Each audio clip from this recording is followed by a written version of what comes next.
Good evening, a very very good evening. और आप सभी का स्वागत है हमारे चैनल टॉप करो पर। तो जैसा कि आपको थंबनेल से पता ही चल चुका, आज हम लोग डिस्कस करने वाले हैं class 10th science chapter number 3 का वन शॉट। बिल्कुल सही, आज हम पूरी कोशिश करेंगे कि आपका चैप्टर नंबर 3 हम कंप्लीट कर सके। ठीक है, हो सकता है ये 2 पार्ट में जा सकता है, लेकिन पूरी कोशिश रहेगी कि इसको एक पार्ट में ही कंप्लीट कर दिया जाए। तो क्या सभी लोग तैयार हैं? एक बार जल्दी से क्या करो, वीडियो को लाइक करो, फिर हम आगे की तरफ बढ़े। कक्षा 10वीं बोर्ड परीक्षा में 90% अगर आप लाना चाहते हो तो आप अपनी तैयारी हमारे चैनल जस्ट 12 क्लासेस से कर सकते हो। हमारा ऐप है जस्ट 12 क्लासेस ऐप, जिसे डाउनलोड करके आप कोर्स को ज्वाइन कर सकते हो। तो जल्दी से क्या करिए, सेशन को भैया शेयर करिए, वीडियो को लाइक करिए, फिर हम आगे की तरफ बढ़ेंगे और स्टार्ट करेंगे। ठीक है, क्लास 10th चैप्टर 3 धातु और अधातु का वन शॉट नोट्स के साथ। यस मैम, तैयार। देखो लगभग हर एक बच्चा बोल रहा है यस मैम यस मैम। तो चलो ज्यादा लेट नहीं करते और शुरू करते हैं अपना आज का क्लास। सबसे पहले चैप्टर नंबर 3 का नाम क्या है? तो नाम है धातु और अधातु। ठीक है, मेटल एंड नॉन मेटल, ये आपका चैप्टर का नाम है। तो अगर आपको बता दें, वर्तमान में जितने भी तत्व हमको ज्ञात है, वर्तमान में 118 तत्व ज्ञात हो चुके हैं। इनमें से 90 से अधिक धातुएं हैं और 22 अधातुएं, और जबकि कुछ उपधातु हैं। याद रखना, वर्तमान समय में कुल 118 कितना 118 तत्व ज्ञात हो चुके, जिसमें से 90 से अधिक धातुएं हैं, वहीं पर 22 अधातु है तो कुछ उपधातु हैं। अब अगर धातु की बात करें तो ऐसे पदार्थ जो कठोर, चमकीले, आघातवर्ध्य, तन्य, ध्वनिक और उष्मा तथा विद्युत के सुचालक होते धातु कहलाते। अगर आपसे कोई पूछे धातु क्या है, तो धातु ऐसे तत्वों को कहा जाता है जो कठोर होंगे, जो चमकीले होंगे, जिनमें चमक पाया जाएगा, जो आघात वर्ध्य होंगे, तन्य होंगे, ध्वनिक होंगे, उनमें आवाज होगा, वो उष्मा और विद्युत के सुचालक होंगे। ऐसे तत्वों को हम क्या नाम देते हैं? धातु नाम देते हैं। ऐसे तत्व क्या कहलाते हैं? ऐसे तत्व ही धातु कहलाते हैं। जैसे सोडियम, पोटेशियम, मैग्नीशियम, लोहा, एल्यूमिनियम, कैल्शियम, बेरियम धातुएं। याद रखना, सोडियम, पोटेशियम, मैग्नीशियम, लोहा, एल्यूमिनियम, कैल्शियम, बेरियम, ये सारी चीजें क्या है? आपके धातुएं हैं। धातुओं के उपयोग, धातुओं का उपयोग इमारत, पुल, रेल, पटरी को बनाने में, हवाई जहाज, समुद्री जहाज, गाड़ियों के निर्माण में, घर में उपयोग होने वाले बर्तन, आभूषण, मशीन के पुर्जे आदि के निर्माण में किया जाता है। अब देखो, हमने बोला कि धातु क्या है? धातु उन्हें कहते हैं जो दिखने में क्या होंगे? कठोर होंगे, जिनमें चमक होगा, जिसमें आवाज होगा, आघात वर्ध्य होंगे, त्वनित होंगे, जो विद्युत और उष्मा के सुचालक होंगे। हम उन्हें क्या कहते हैं? धातु कहते हैं। हमने आपको एग्जाम्पल भी बताया कि सोडियम, पोटेशियम, मैग्नीशियम, लोहा, एल्यूमिनियम, कैल्शियम, बेरियम, ये सारी चीजें क्या है? ये धातुओं के एग्जाम्पल है। धातुओं के उपयोग की बात करें तो धातुओं का उपयोग इमारत बनाने में, पुल, रेल, पटरी को बनाने में, हवाई जहाज, समुद्री जहाज, गाड़ियों के निर्माण में, घर में उपयोग होने वाले बर्तन, आभूषण, मशीन के पुर्जे आदि के निर्माण में किया जाता है। ये क्या है? धातुओं के उपयोग है। धातु का उपयोग कहाँ कहाँ? इमारत, पुल, रेल, पटरी, हवाई जहाज, समुद्री जहाज, गाड़ियां आदि, घर में उपयोग होने वाले बर्तन, आभूषण, मशीन के पुर्जे, ये सभी चीजें बनाने के लिए हम किसका उपयोग करते हैं? तो धातु का उपयोग करते हैं। इन सभी चीजों में धातु का उपयोग किया जाता है। आगे की तरफ बढ़ेंगे, हमने धातु बता दिया। अब बारी है अधातु की। तो अधातु ऐसे पदार्थ जो नरम होंगे, मलिन होंगे, गंदा रंग होगा, भंगुर होंगे, उष्मा तथा विद्युत के कुचालक, इनमें ना उष्मा पास होगा ना ही विद्युत पास होगा, इनको क्या कहते हैं? इनको हम लोग अधातु कहते हैं। इनमें ध्वनिक भी नहीं होती, इनमें आवाज भी नहीं होगा, इसको क्या कहा जाता? अधातु। एग्जाम्पल में oxygen, hydrogen, nitrogen, sulphur, phosphorus, fluorine, chlorine, bromine, iodine, ऐसे तत्वें क्या कहलाती हैं? अधातु कहलाते हैं। धातु जो विद्युत तथा उष्मा के सुचालक होंगे, अधातु जो विद्युत तथा उष्मा के सुचालक नहीं होंगे। धातु जिसमें ध्वनिक पाया जाएगा, अधातु जिसमें ध्वनिक नहीं होगा। धातु जिसमें चमक होगा, अधातु जो कैसा होगा? मलिन होगा। ठीक है, तो ये चीजें आपको दोनों के बीच के महत्वपूर्ण अंतर है जिनको आपको याद रखना है। बोर्ड परीक्षा में ज्यादातर देता है कोई 5 अंतर बताइए धातु अधातु में, कभी देगा कि धातु अधातु से क्या समझते, एग्जाम्पल बताइए। तो इन चीजों को आप इस तरीके से लिख करके बता सकते हो कि धातु क्या है और अधातु क्या है। आगे की तरफ बढ़ेंगे, धातुओं के उपयोग अब जानेंगे। अधातु जैसे धातु का उपयोग हम लोग बर्तन, आभूषण, हवाई जहाज, ठीक है, पानी का जहाज, कार, गाड़ियां, ये सब बनाने के लिए करते हैं ना। वैसे ही अधातु का उपयोग कहाँ होता है? तो अधातु के उपयोग में पहला, ऑक्सीजन हमारे जीवन के लिए आवश्यक है, जिसे सजीव श्वसन के समय अंदर लेता है। याद रखना, ऑक्सीजन क्या है? ऑक्सीजन हमारे जीवन के लिए आवश्यक है, जिसे सजीव क्या करेगा? श्वसन के समय अंदर लेता है। नाइट्रोजन का उपयोग उर्वरकों में पौधे की वृद्धि हेतु किया जाता है। नाइट्रोजन का उपयोग हम कब करते हैं? तो उर्वरकों में क्या करते हैं? नाइट्रोजन का उपयोग उर्वरकों में पौधों की वृद्धि हेतु किया जाता है। तीसरा, क्लोरीन का उपयोग जल शुद्धिकरण प्रक्रम में किया जाता है। फिर अगला है, आयोडीन का विलयन एंटीबायोटिक के रूप में घावों पर लगाया जाता है। तो ये हमारा धातु और अधातु का उपयोग है। याद रखना, अधातुओं का उपयोग क्या है? पहला, ऑक्सीजन हमारे जीवन, बिना ऑक्सीजन के सांस नहीं ले सकते। नाइट्रोजन ये हमारा अधातु है, लेकिन इसका उपयोग खेतों में किया जाता है, फसलों की उर्वरक क्षमता को बढ़ाने के लिए किया जाता है। वहीं पर क्लोरीन, क्लोरीन का उपयोग जल शुद्धिकरण प्रक्रम में किया जाता है। जल को, पानी को, गंदे पानी को साफ करने के लिए अधिकतर टंकियों में, नगर पालिका में क्लोरीन का इस्तेमाल किया जाता है। अगला, आयोडीन का विलयन, ये एंटीबायोटिक के रूप में घाव पर लगाया जाता है। ये आपको याद रखना है। धातुओं और अधातुओं में अंतर, धातु मरकरी के अतिरिक्त सभी कक्ष ताप पर ठोस रूप में प्राप्त होता है। दोनों में अंतर जो आपका लगभग 5 नंबर में बोर्ड परीक्षा में आता है भैया, इसको तैयार कर लेना। धातु क्या है? तो मरकरी के अतिरिक्त जितनी भी धातु, जितने भी अधातु होते हैं, ठीक है, मरकरी के अतिरिक्त सभी कक्ष ताप पर ठोस रूप में। मरकरी एक धातु है, बस इकलौता ऐसा धातु है जो लिक्विड स्टेट में एट अ रूम टेम्परेचर पाया जाता है। यानी मरकरी के अतिरिक्त जितनी भी धातुएं होती हैं वो कमरे के तापमान पर कैसी होंगी? सॉलिड होंगी, ठोस होंगी। अगला, इनमें तन्य और आघात वर्ध्य होता है, ध्वनिक और चमक दर्शाने वाले होते हैं, सामान्यतः उच्च घनत्व, लेकिन सोडियम और पोटेशियम का घनत्व कम होता है। ज्यादातर जितने भी धातु होते हैं उनका घनत्व अधिक होता है, सिर्फ सोडियम और पोटेशियम को छोड़ करके। अगला, धातु ऑक्साइड क्षारीय या उभयधर्मी होते हैं। अगला, धातुएं तनु अम्ल से हाइड्रोजन को विस्थापित कर हाइड्रोजन गैस निर्मित करते हैं। याद रखना, धातुएं क्या करते हैं? ये तनु अम्ल से क्रिया करके हाइड्रोजन को विस्थापित करके हाइड्रोजन गैस में बदल देते हैं। धातुएं ऑक्सीड क्या होते हैं? आयनिक होते हैं। अगला, अधातुओं की बात करें तो तीनों अवस्थाओं में व्यापक ब्रोमीन तरल अधातु है। अधातुएं तन्य और आघात वर्ध नहीं होते हैं। अधातुएं ध्वनिक नहीं होती हैं और चमकहीन होते हैं। अधातुओं का घनत्व अपेक्षाकृत कम होता है। अधातु ऑक्साइड की प्रकृति अम्लीय होता है। अधातु ऑक्साइड तनु अम्ल से हाइड्रोजन को विस्थापित नहीं करता। अधातु ऑक्साइड सहसंयोजी होते हैं। देखो, धातु और अधातु में प्रमुख अंतरों की बात हो रही थी, तो धातुएं क्या थी? देखो, धातुओं में मरकरी के अतिरिक्त,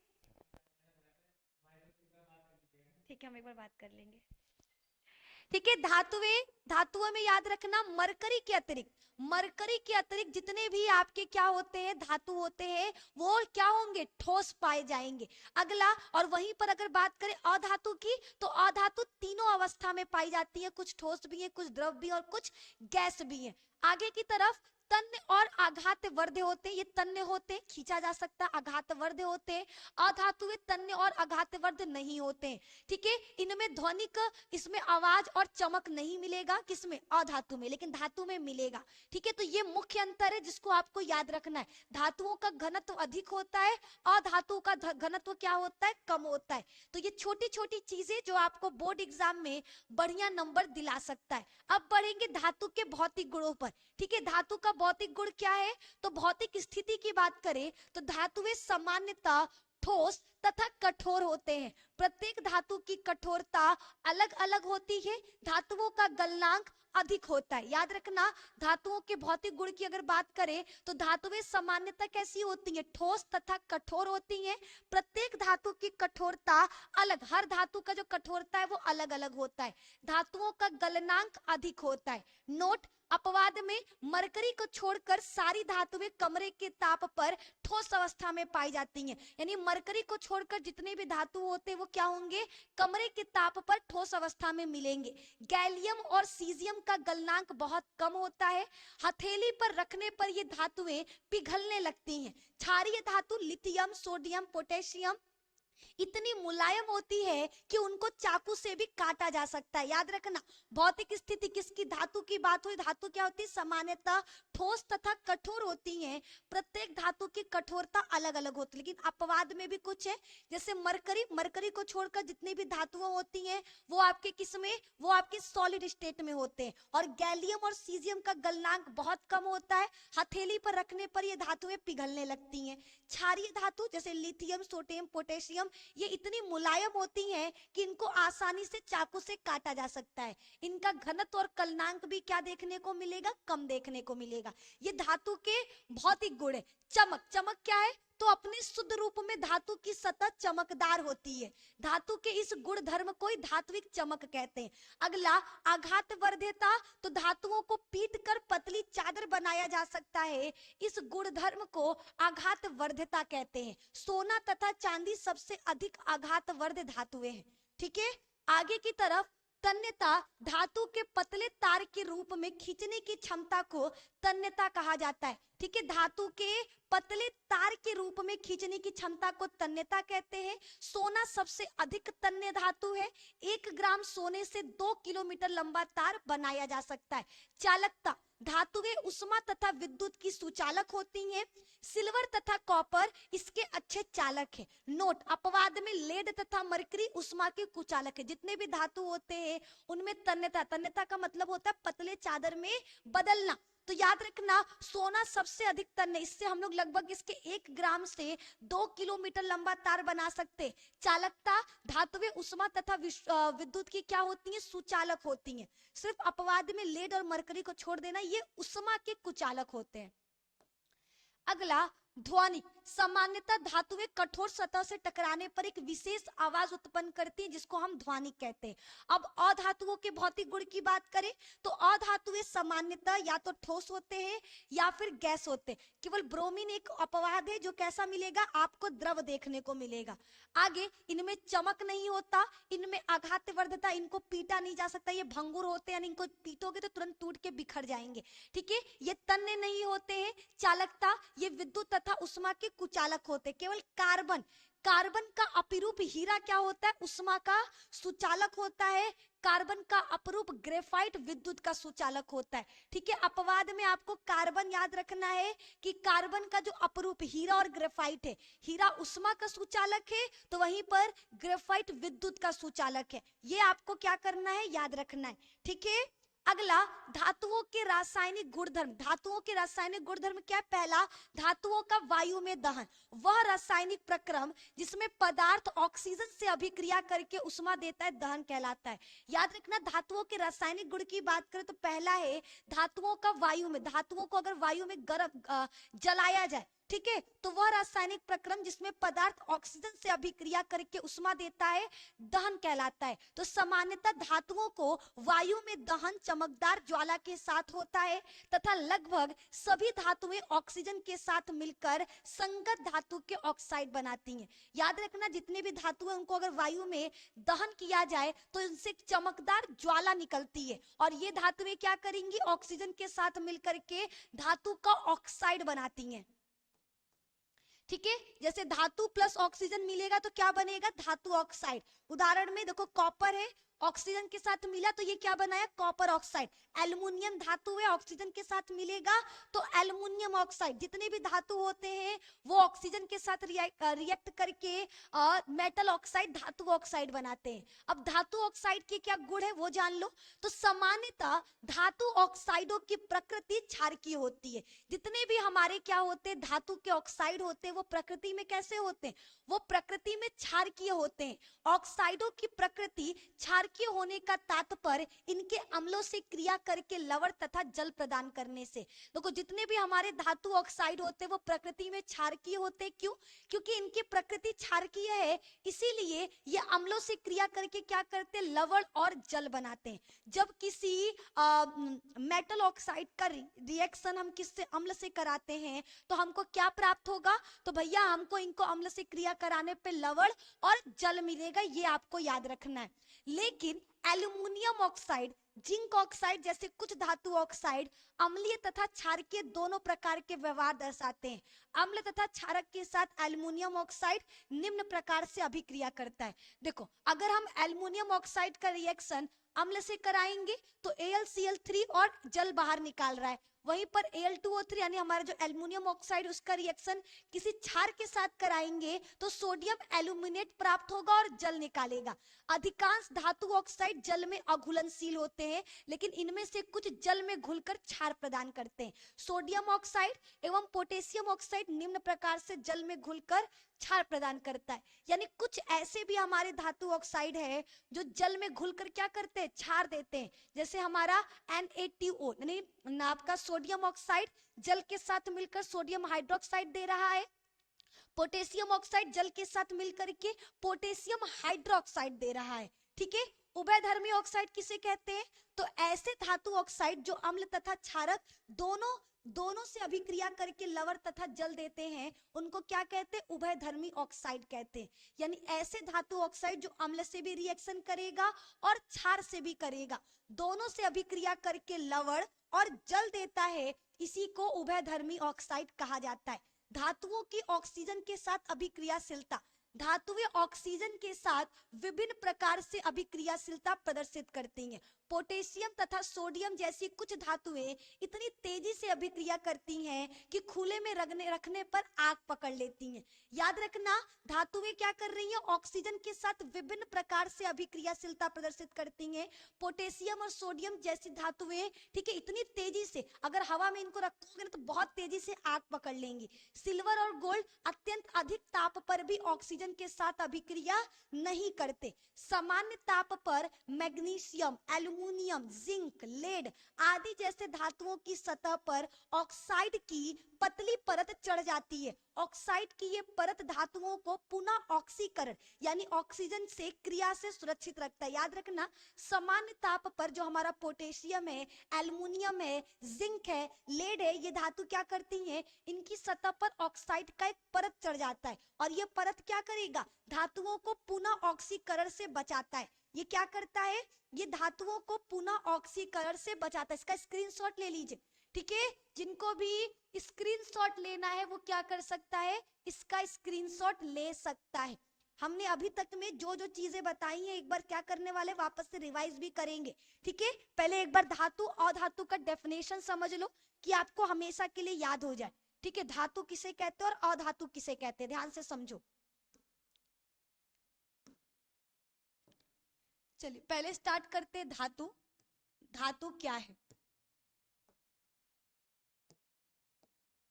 ऐसे पदार्थ लिखेंगे, ऐसे पदार्थ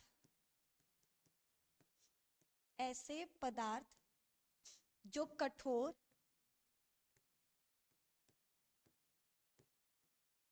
ऐसे पदार्थ जो कठोर, चमकीले,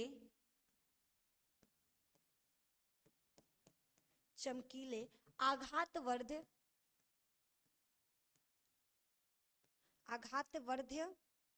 तन्य,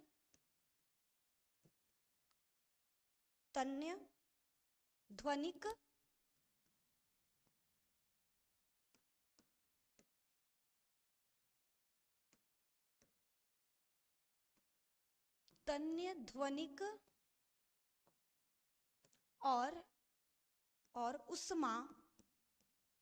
और उष्मा तथा विद्युत के सुचालक होते, और उष्मा तथा विद्युत के सुचालक होते हैं। ठीक है, ऐसे पदार्थ जो कठोर, चमकीले, आघातवर्ध, तन्य, ध्वनिक और उष्मा तथा विद्युत के सुचालक होते हैं, धातु कहलाते हैं।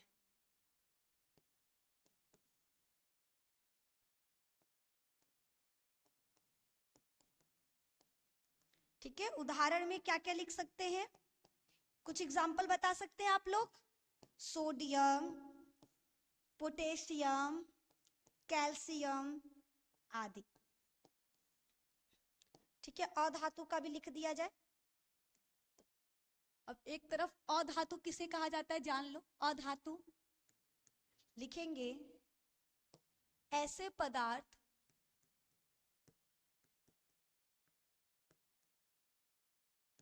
ठीक है, ऐसे पदार्थ जो नरम, भंगुर,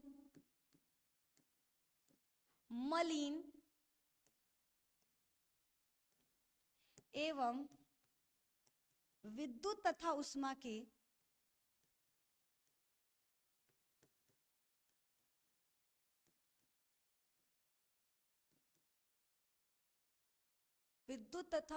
के कुचालक होते हैं,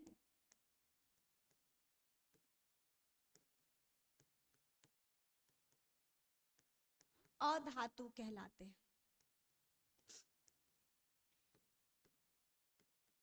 ठीक है, example chlorine, bromine, iodine, carbon आदि। ठीक है, ये हमारा धातु और अधातु। सिंपल लैंग्वेज में हम ये भी कह सकते हैं धातु का मतलब होता है कि जिसमें एक इलेक्ट्रॉन निकालने की क्षमता होगी, वहीं पर अधातु का मतलब जो इलेक्ट्रॉन लेगा।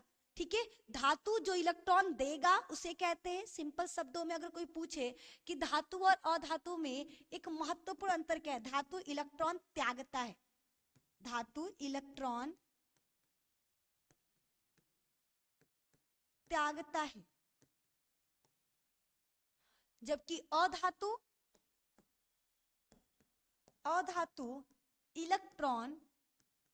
क्या करता है, इलेक्ट्रॉन ग्रहण करता है,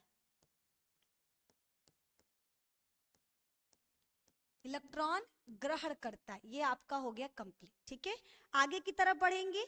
अगला, गर्म करने पर आयरन का दहन नहीं होता, लेकिन जब बर्नर की ज्वाला में लौह चूर्ण डालते हैं तब वह तेजी से जलने लगता है। अगर आप कभी भी लोहा को गर्म करोगे तो उसका दहन नहीं होगा, ऐसा नहीं कि राख होके उड़ जाएगा, बिल्कुल नहीं। लेकिन जब बर्नर में आप क्या करोगे, लोहा का चूर्ण डालोगे तो क्या होगा, वो तेजी से जलने लगता है। ये आपको याद रखना है। ठीक है, आगे की तरफ धातुओं का जल के साथ अभिक्रिया। ठीक है, आगे जाने वाले धातुओं का जल के साथ अभिक्रिया। जल के साथ अभिक्रिया करके धातुएं हाइड्रोजन गैस तथा धातु ऑक्साइड उत्पन्न करती। याद रखना, जो जल होता है वो क्या है, जल के साथ जब कोई धातु अभिक्रिया करता है तो वो हाइड्रोजन गैस तथा धातु ऑक्साइड उत्पन्न करता है। कुछ धातु ऑक्साइड जल में घुलनशील होते हैं, जो जल में घुलकर हाइड्रोक्साइड प्रदान करते हैं। याद रखना, कुछ धातु क्या करेंगे, ऑक्साइड, कुछ धातु ऑक्साइड जल में घुलनशील होते हैं, जो जल में घुलकर धातु ऑक्साइड बनाते। क्या बनाएंगे, धातु ऑक्साइड बनाएंगे। लेकिन सभी धातुएं जल के साथ अभिक्रिया नहीं करती। याद रखिएगा, जब कोई धातु जल के साथ अभिक्रिया करता है तो धातु ऑक्साइड और हाइड्रोजन बनाता है। क्या बनाएगा, धातु ऑक्साइड और हाइड्रोजन बनाएगा। वहीं पर धातु ऑक्साइड क्या करेगा, जल धातु से क्रिया करके, सॉरी ऊपर जो दिया है वही याद रखना, ठीक है, कि हमारा धातु और जल आपस में मिलकर धातु ऑक्साइड और हाइड्रोजन बनाते हैं। आगे की तरफ एग्जाम्पल में जैसे देखो ये पोटेशियम है, ये जल के साथ अभिक्रिया किया तो पोटेशियम हाइड्रोक्साइड और जल बनाया। सोडियम है, धातु है जो जल के साथ अभिक्रिया करके सोडियम हाइड्रोक्साइड तथा हाइड्रोजन गैस को बाहर निकाल रहा है, ये आपको याद रखना है। अगला, जल के साथ कैल्शियम अभिक्रिया थोड़ी धीमी होती है, यहाँ उत्सर्जित उष्मा हाइड्रोजन के प्रज्वलित होने के पर्याप्त नहीं होते हैं। याद रखना कैल्शियम जल के साथ थोड़ा धीमा अभिक्रिया करता है, ठीक है। अगला, धातुओं का अम्लों के साथ अभिक्रिया। धातुएं जो होती हैं अम्ल के साथ अभिक्रिया करके संगत लवण तथा हाइड्रोजन गैस प्रदान करती है। याद रखना जो धातु है वो अम्ल के साथ अभिक्रिया करके क्या बनाता है, तो धातु अम्ल के साथ अभिक्रिया करके लवण और हाइड्रोजन गैस को बाहर निकालता है। धातुएं अम्ल के साथ अभिक्रिया करके लवण और हाइड्रोजन गैस को बाहर निकालती हैं। आगे की तरफ सोडियम तथा पोटेशियम धातुएं अम्लों के साथ अत्यधिक तीव्रता से क्रिया करती हैं। नोट, धातुएं नाइट्रिक अम्ल के साथ अभिक्रिया करके हाइड्रोजन गैस उत्सर्जित नहीं करता क्योंकि HNO3 एक प्रबल ऑक्सीकारक है जो उत्पन्न H2 को ऑक्सीकृत करके जल में परिवर्तित कर देता है एवं स्वयं नाइट्रोजन के किसी ऑक्साइड N2O, NO, NO2 में अपचयित हो जाता है। लेकिन मैग्नीशियम एवं मैग्नीज अति तनु HNO3 के साथ अभिक्रिया करके H2 गैस निकालते हैं। हमने कहा कि जब भी कोई हमारा धातु किसके साथ, अम्ल के साथ, धातु क्या है, अम्ल के साथ जब अभिक्रिया करेगा तो लवण और हाइड्रोजन बनाएगा, लेकिन केवल नाइट्रिक अम्ल, केवल जो धातुएं नाइट्रिक अम्ल के साथ अभिक्रिया नहीं कर सकती क्योंकि नाइट्रिक अम्ल प्रबल अपचायक है। वो क्या करेगा, वो तुरंत ऑक्सीकृत कर देता है, ठीक है। ये क्या है, एक ऑक्सीकारक है, तो ये H2 को ऑक्सीकृत कर देता और खुद में क्या करेगा, ऑक्सीजन जोड़ करके क्या नाइट्रोजन का ऑक्साइड बदल जाएगा, नाइट्रोजन के ऑक्साइड में बदल जाता है। आगे की तरफ धातु लवणों के विलयनों के साथ धातुओं की अभिक्रिया। अधिक अभिक्रियाशील धातु अपने से कम अभिक्रियाशील धातु को उसके यौगिक के विलयन या गलित अवस्था से विस्थापित कर देते हैं, इसे विस्थापन अभिक्रिया कहते हैं। याद रखना हमने अभिक्रिया में आपको विस्थापन अभिक्रिया बताया था कि जब कोई यौगिक आपस में अभिक्रिया करते हैं तो जो हमारा क्या होता है, प्रबल तत्व होता है वो दुर्बल तत्व को उसके यौगिक से विस्थापित करके खुद उसका स्थान ले लेता है, ये आपको याद रखना है। अधिक अभिक्रियाशील धातु अपने से कम अभिक्रियाशील धातु को उसके यौगिक के विलयन से अलग करके खुद उसका स्थान ले लेगा, इसे विस्थापन अभिक्रिया कहते हैं, ठीक है। सक्रियता श्रेणी क्या है, तो सक्रियता श्रेणी वह सूची है जिसमें धातुओं की क्रियाशीलता को अवरोही क्रम, ठीक है, घटते हुए क्रम में रखा गया है। देखो सबसे ज्यादा पोटेशियम, पोटेशियम से कम होता है सोडियम का, सोडियम से कम calcium, magnesium, aluminium, zinc, iron, lead, hydrogen, उससे हाइड्रोजन से कम कॉपर, मरकरी, सिल्वर, गोल्ड। सबसे कम किसका होता है, गोल्ड का। तो ये धातु है और ये उनका क्या है, अभिक्रियाशीलता दर है। सबसे अधिक बोला जाए सक्रिय कौन होता है, तो वो आपका पोटेशियम है, सबसे अधिक अभिक्रियाशील। Potassium, sodium, calcium, magnesium, aluminium, zinc, iron, lead, फिर हाइड्रोजन, फिर उसके बाद नीचे आएगा कॉपर, मरकरी, सिल्वर, गोल्ड। ये बहुत इंपॉर्टेंट चार्ट है, इसको याद कर लेना, ठीक है। ये चार्ट क्या है, बहुत इंपॉर्टेंट चार्ट है भैया, ठीक है। जितने भी लोग देख रहे हैं याद रखना ये चार्ट सच में काफी ज्यादा इंपॉर्टेंट है। क्लियर है, बोलो यहां तक क्लियर है। एक बार क्या करते हैं हम लोग लिखते हैं, ठीक है, मेरे साथ बोलिए, पोटेशियम, सोडियम, कैल्शियम, एल्युमिनियम, ठीक है, जिंक, फिर आयरन, फिर लेड, फिर hydrogen, copper, mercury, silver, gold, ठीक है। पोटेशियम, के फॉर पोटेशियम, के for potassium, Na for sodium, Al से कैल्शियम, Al से एल्यूमिनियम, Zn से जिंक, आयरन, Pb से लेड, H से हाइड्रोजन, Cu से कॉपर, Hg से मरकरी, Ag से सिल्वर और Au से गोल्ड। ठीक है, ये आपको याद रखना है, ये आपको क्या करना है, याद रखना है। Clear? Potassium, sodium, calcium, aluminium, zinc, iron, lead, hydrogen, copper, mercury, silver और गोल्ड, ये आपका क्या होगा, करेक्ट आंसर होगा। ठीक है, ये क्रम है। सबसे अधिक सक्रिय कौन होता है, पोटेशियम। ठीक है, अधिक सक्रिय कौन होगा, तो पोटेशियम होगा, ये आपको याद रखना है। ठीक है, अगला सवाल, धातुओं की अधातुओं के साथ अभिक्रिया। ठीक है, धातु और अधातु जब आपस में अभिक्रिया करें तो तत्वों की अभिक्रियाशीलता संयोजकता कोष को पूर्ण करने की प्रवृत्ति के रूप में समझी जा सकती है। धातु के परमाणु अपने संयोजकता कोष से इलेक्ट्रॉन त्याग करते हैं और धनायन बनाते हैं। जैसे देखो एग्जाम्पल समझा रहे, सोडियम का परमाणु क्रमांक कितना होता है, 11 होता है। अगर इसको हम लोग क्या करें, कक्षकों में डिवाइड करें तो 2, 8, 1। आपको पता है कि हम लोग पहले कक्ष में 2 इलेक्ट्रॉन, उसके बाद वाले में 8 इलेक्ट्रॉन। ठीक है, इस तरीके से जो बचेगा फिर नेक्स्ट वाले में 4 कक्ष होते हैं, KLMN। हम K में केवल 2 रख सकते हैं, L में 8 रख सकते हैं, M में 18 और N में 32। ये तरीका होता है इसको भरने का। ठीक है, तो सोडियम में आपका 11 होता है, 2, 8, 1 कर दिए। अब देखो हर तत्व चाहता है कि मेरे आखिरी रूम में 8 इलेक्ट्रॉन हो, तो यहाँ पर आपको दिख रहा है 2, 8, 1। इसके आखिरी रूम में कितना इलेक्ट्रॉन है, 1। अब ये बेचैन है, इसको 7 इलेक्ट्रॉन और चाहिए कि हमारा 8 पूरा हो जाए। लेकिन 7 इलेक्ट्रॉन देगा कौन, इतना बड़ा इलेक्ट्रॉन कोई नहीं दे सकता। कोई 1 इलेक्ट्रॉन देगा, 2 देगा, 3 देगा, 7 इलेक्ट्रॉन कोई नहीं दे सकता। तो कहते हैं ठीक है, कोई हमको नहीं दे सकता तो हम किसी को दे देंगे। ये एक अपना क्या करेगा, निकाल देगा।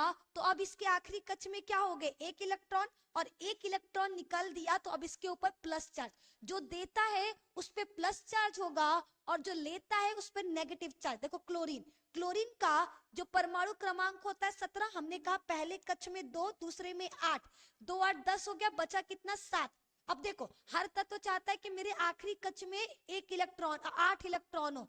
अब इसके पास कितने, 7। 1 इलेक्ट्रॉन की कमी है तो वो ऊपर से मांगेगा कि हमको दे दो। अब ये अपना 1 इलेक्ट्रॉन जब इसको दे देगा तो इस पर हो जाएगा नेगेटिव चार्ज, क्योंकि ये 1 इलेक्ट्रॉन क्या कर रहा है, ले रहा है। तो हर धातु अधातु अपने कक्ष में आखिरी कक्ष को 8 इलेक्ट्रॉन बनाने के लिए इलेक्ट्रॉन देते हैं और लेते हैं। जो इलेक्ट्रॉन देता है उसे धातु कहते हैं और उस पर धनायन चार्ज होता है, और जो इलेक्ट्रॉन लेता है उसे अधातु कहते हैं और उस पर ऋणायन चार्ज होता है। वही चीज यहाँ पर लिखा है कि तत्वों की अभिक्रियाशीलता संयोजकता कोष को पूर्ण करने की प्रवृत्ति के रूप में समझी जा सकती है। संयोजकता का मतलब होता है संयोजन करने की क्षमता। कोई जितना इलेक्ट्रॉन देता है वो उसका संयोजकता है, कोई जितना इलेक्ट्रॉन लेता है वो उसकी संयोजकता है। ठीक है, संयोजकता क्या है, लेन देन वाला। अगर कोई धातु इलेक्ट्रॉन 2 दे रहा है तो उसकी संयोजकता 2, कोई 4 दे रहा है तो उसकी संयोजकता 4, कोई 1 ले रहा है तो उसकी संयोजकता 1। ठीक है, जो जितना लेगा देगा वो उस धातु की संयोजकता होगी। ठीक है, धातु के परमाणु अपने संयोजकता कोष से इलेक्ट्रॉन त्याग करते हैं और धनायन बनाते हैं, और अधातु के परमाणु क्या करेंगे, संयोजकता कोष में इलेक्ट्रॉन ग्रहण करके ऋणायन बनाते हैं। याद रखना है, विपरीत आवेशित आयन एक दूसरे को आकर्षित, हमेशा नेगेटिव और पॉजिटिव क्या करते हैं, एक दूसरे को आकर्षित करते हैं और मजबूत स्थिर वैद्युत बल में बंध कर आयनिक यौगिक बनाते हैं। और जब पॉजिटिव और नेगेटिव एक दूसरे के पास आते हैं तो ये जुड़ करके आयनिक यौगिक का निर्माण करते हैं। किसका, आयनिक यौगिकों का निर्माण करते हैं। आगे की तरफ बढ़ेंगे। अगला, आयनिक यौगिकों के गुणधर्म में भौतिक प्रकृति। धन एवं ऋण आयनों के बीच मजबूत आकर्षण बल के कारण आयनिक यौगिक ठोस एवं कठोर होते हैं।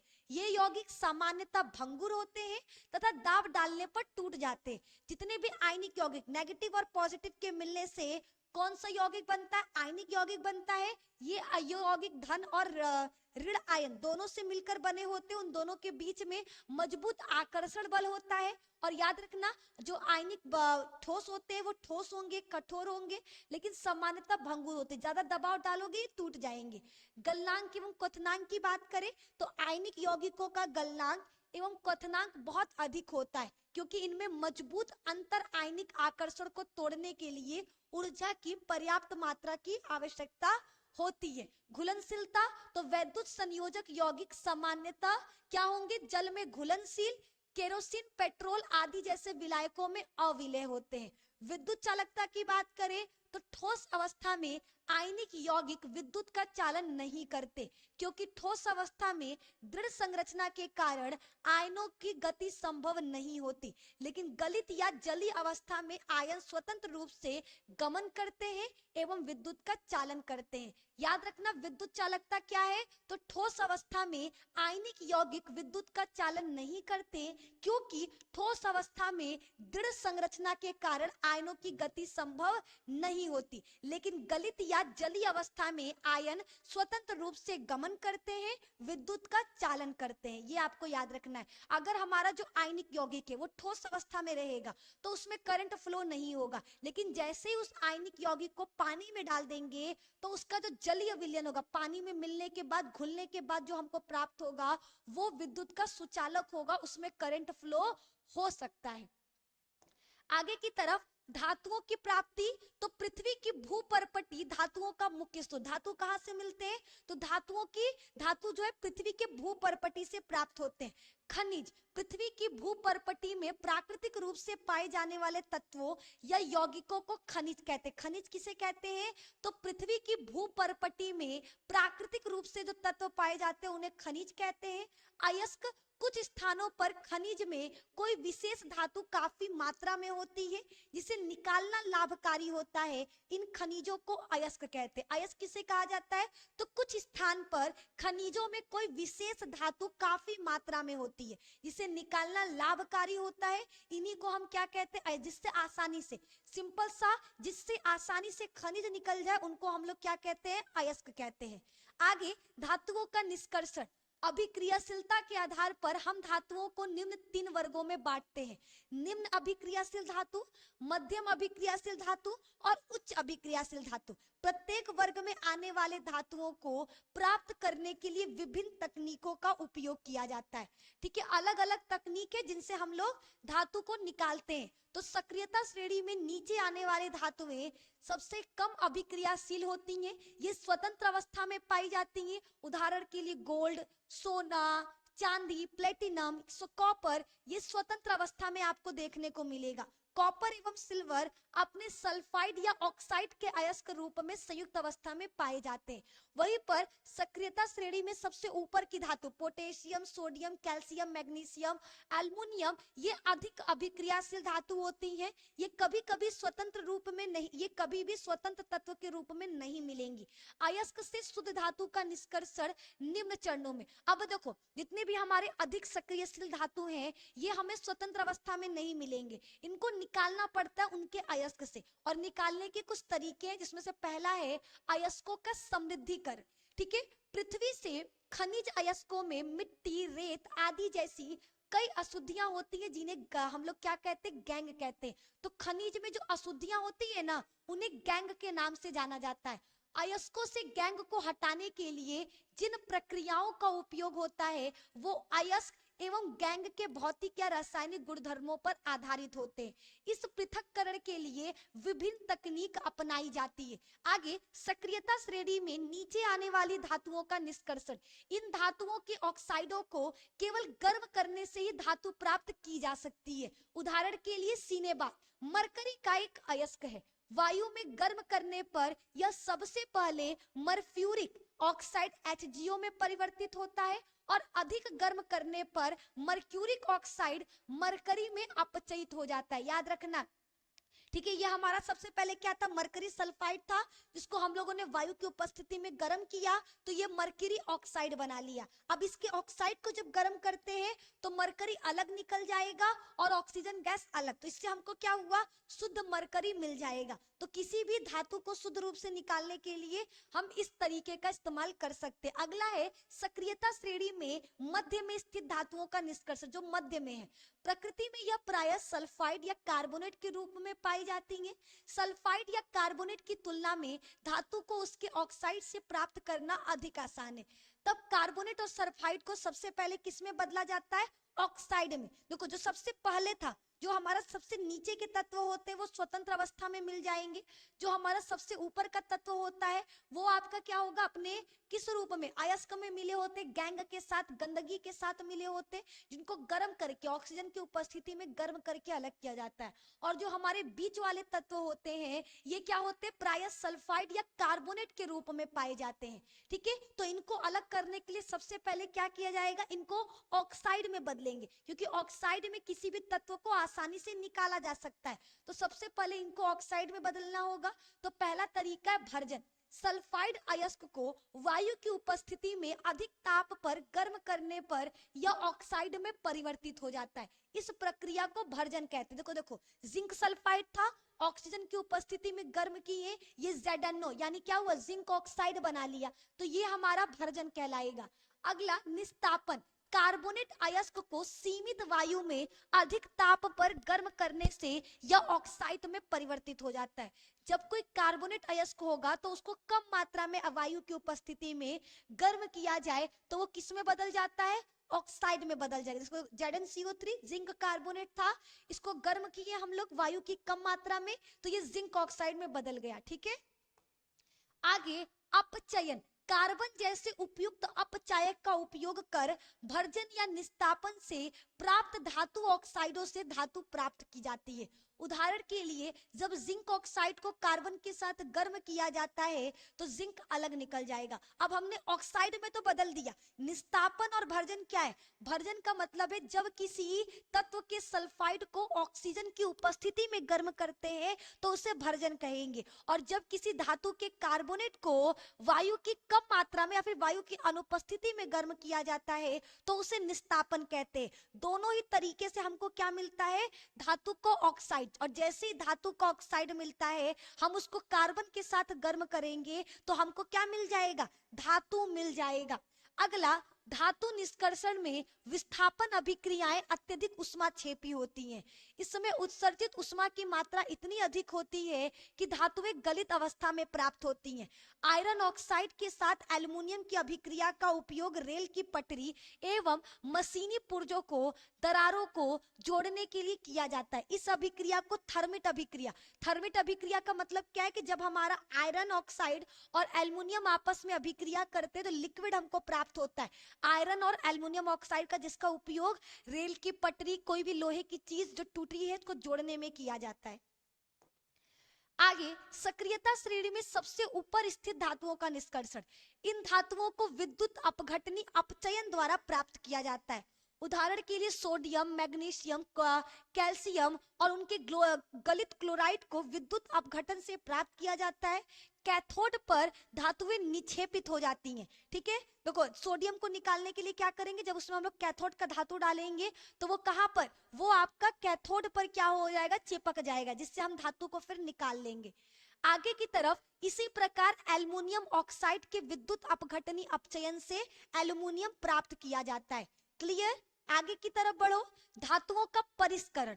विभिन्न अपचयन प्रक्रमों से प्राप्त धातुएं पूर्ण रूप से शुद्ध नहीं होती, इनमें अपद्रव्य होते हैं जिन्हें हटाकर ही शुद्ध धातु प्राप्त की जा सकती है। तो धातुओं से अपद्रव्य, उन जो हमें धातु प्राप्त हुआ वो पूरी तरीके से शुद्ध नहीं होता, उसमें थोड़ा बहुत गंदगी होता है, तो उन्हीं अपद्रव्य को हटाकर अधिक प्रचलित विधि विद्युत अपघटनी परिष्करण है। अब ये है क्या, तो copper, zinc, tin, nickel, silver, gold आदि अनेक धातुओं का परिष्करण विद्युत अपघटन द्वारा किया जाता है। इस प्रक्रम में अशुद्ध धातु को एनोड तथा शुद्ध धातु की पतली परत को कैथोड बनाया जाता है। धातु के लवण विलयन का उपयोग विद्युत अपघट्य के रूप में होता है। जब विद्युत प्रवाह किया जाता है तो एनोड में क्या होता है, अशुद्ध धातु विद्युत अपघट्य में घुल जाते हैं तथा उतनी ही मात्रा में शुद्ध कॉपर विद्युत अपघट्य से कैथोड पर निक्षेपित हो जाते हैं। सिंपल है, विद्युत अपघटन का मतलब है उसमें कैथोड और एनोड होगा। इसमें शुद्ध धातु क्या होगा, चिपक जाएगा और जो हमारा अशुद्ध होगा वो जल में घुल जाएगा। ठीक है। अगला संक्षारण, जब कोई धातु वातावरण में उपस्थित पदार्थों जैसे ऑक्सीजन, आर्द्रता के संपर्क में आता है तो क्षय होने लगता है। इसी को हम लोग क्या कहते हैं, संक्षारण। जैसे सिल्वर का, तो जब खुली वायु में कुछ दिनों तक आप सिल्वर को छोड़ दोगे तो वो काला हो जाता है। ऐसा सिल्वर का वायु में उपस्थिति में सल्फर के साथ अभिक्रिया करने के कारण होता है, जिसकी वजह से सिल्वर के ऊपर सिल्वर सल्फाइड यानी Ag2S की परत बन जाती है। ठीक है। कॉपर का संक्षारण, कॉपर वायु में उपस्थित आर्द्र कार्बन डाइऑक्साइड से अभिक्रिया करके अपनी भूरी रंग की चमक और धीरे धीरे खो देता है तथा इस पर क्षारीय कॉपर कार्बोनेट की हरे रंग की परत चढ़ जाती है। अगला लौह का संक्षारण, लंबे समय तक आर्द्र वायु में रहने पर लोहे पर भूरे रंग का पदार्थ का परत चढ़ जाता है, जिसे जंग Fe2O3.NH2O कहते हैं। आगे की तरफ संक्षारण से सुरक्षा। अब कैसे बचाया जाए, तो धातुओं पर पेंट करके, तेल लगाकर, ग्रीस लगाकर, यसद लेपन, क्रोमियम लेपन, एनोडीकरण से हम क्या कर सकते हैं, संक्षारण से बचा सकते हैं। अब सवाल है यसद लेपन क्या है, तो लोहे एवं इस्पात को जंग से सुरक्षित रखने के लिए उस पर जिंक की पतली परत चढ़ा दी जाती है। इसी को यसद लेपन कहा जाता है। यही क्या कहलाता है, यही आपका यसद लेपन कहलाता है। अगला मिश्र धातु, तो दो या दो से अधिक धातुओं या अधातुओं को आपस में मिलाकर एक नए गुण वाले धातु को प्राप्त करना, उस धातु को मिश्र धातु कहते हैं। इसे तैयार करने के लिए पहले मूल धातु को गलित अवस्था में लाया जाता है, तत्पश्चात दूसरे तत्व को एक निश्चित अनुपात में मिलाया जाता है। इससे एक नया हमको क्या होगा, पदार्थ प्राप्त होता है, जिसे हम क्या कहते हैं, मिश्र धातु कहते हैं। उदाहरण के लिए तांबा और जस्ता को मिलाएंगे तो हमको पीतल प्राप्त होता है, तांबा और टीन को मिलाएंगे तो कांसा प्राप्त होगा। ये विद्युत के कुचालक है, लेकिन ताम्र का उपयोग विद्युतीय परिपथ बनाने में किया जाता है। सोल्डर या सीसा और टीन का मिश्र धातु है, जिसका गलनांक बहुत कम होता है और इसका उपयोग विद्युत तारों को परस्पर वेल्डिंग के लिए करते हैं। तो इस तरीके से आपका क्लास 10th का चैप्टर नंबर 3 का वन शॉट कंप्लीट होता है। ठीक है, क्या यहाँ तक आप सभी को क्लियर है? एक बार यस मैम कहकर बताइए, क्या यहाँ तक आप सभी को क्लियर? ठीक है, जल्दी बोलो, फिर आगे की तरफ बढ़ेंगे। यहाँ तक आप सभी को क्लियर है? कोई दिक्कत परेशानी नहीं ना है? बोलो, नहीं ना है? नहीं होना चाहिए, कोई भी दिक्कत परेशानी आपको नहीं होना चाहिए। इसमें हमने जाना धातु क्या है, तो धातु भैया ऐसे तत्व होते, देखो अभी तक में साइंस ने 118 तत्वों को खोजा। ठीक है, कितने? 118 तत्वों को खोजा, जिसमें से 90 से अधिक क्या थी, धातुएं थी, 22 अधातुएं थे और बाकी हमारे उप धातुएं। ठीक है, धातु का मतलब जो क्या, जिनमें करंट फ्लो होगा, जो उष्मा के सुचालक होंगे, जो तन्य होंगे, आघात वर्धे होंगे, जिनमें क्या होगा, धात्विक ध्वनि पाई जाएगी। और अधातु ठीक इसका उल्टा, इसमें उष्मा तथा विद्युत का सुचालक नहीं होंगे, ये कुचालक होंगे, इनमें ध्वनि नहीं होगी, इनमें चमक नहीं होगा, कुछ भी नहीं होगा। तो ये आपको याद रखना है। धातु पदार्थ जो कठोर, चमकीले, आघातवर्ध, तन्य, ध्वनिक और उष्मा तथा विद्युत के सुचालक होते हैं, हम उन्हें धातु कहते हैं। तो इस चैप्टर में हमने कंप्लीट धातु और अधातु के बारे में बताया, उनके रासायनिक गुण, उनके भौतिक गुणों के बारे में डिटेल में डिस्कस किया, कौन किससे अभिक्रिया करके क्या बनाता है, ये चीजें हमने क्या कर दी, क्लियर कर दी। अगर अभी भी कोई डाउट है तो आप कमेंट बॉक्स में हमसे पूछ सकते हो, बट आई थिंक आपको कोई डाउट नहीं होना चाहिए। इसका लेक्चर वीडियो हमारे ऐप पर अपलोडेड है, आप चाहो तो अगर पॉइंट वाइज टॉपिक वाइज भी चीजों को कवर कर सकते हो। वन शॉट में हमने कोशिश किया जल्दी से जल्दी इस चैप्टर को कंप्लीट करने का, इसलिए हो सकता है कि आप लोगों को कुछ चीजें ना समझ में आई हो, तो आप उन चीजों को समझ सकते हो इजीली हमारे ऐप को डाउनलोड करके। चलिए तो आज के लिए सिर्फ इतना ही, मिलेंगे अब आपसे नेक्स्ट वीडियो में जहां पर इसी तरीके से मोस्ट इंपॉर्टेंट नॉलेजेबल चैप्टर का वन शॉट लेकर आएंगे। मात्र 1 घंटा में आपका एक चैप्टर कंप्लीट कर दिया जाएगा। तो इसीलिए आप लोग जस्ट वर्ल्ड क्लासेस से जुड़े रहो, टॉप करो को सब्सक्राइब करो, ऐप को डाउनलोड करो और तो पूरी तैयारी 90% वाली तैयारी हमारे जस्ट वर्ल्ड क्लासेस से करिए। बहुत बहुत धन्यवाद।